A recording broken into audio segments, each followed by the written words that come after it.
গ্রামীণ উন্নয়ন দপ্তরের সহযোগিতায় এবং বীরভূম জেলা আনন্দধারা বিভাগ ও বোলপুর শ্রীনিকেতন ব্লক প্রশাসনের যৌথ উদ্যোগে যে মেলার আয়োজন করা হয়েছে তাকে আমরা একান্তভাবে সাধুবাদ জানাই এবং উপস্থিত দর্শক মণ্ডলীকে আমাদের নমস্কার এবং আমাদের ব্লক উদ্যোক্তাদের অসংখ্য ধন্যবাদ আমাদের এই গান করার সুযোগটা করে দেওয়ার জন্য।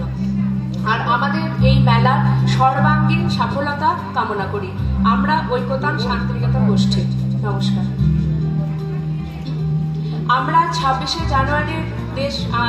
জানুয়ারির প্রাক্কালে দাঁড়িয়ে তো আমরা দেশমাতৃকার প্রতি বিনম্র শ্রদ্ধাঞ্জলি জ্ঞাপন করার জন্য আমাদের এই নিবেদন। পঞ্চকবির গান।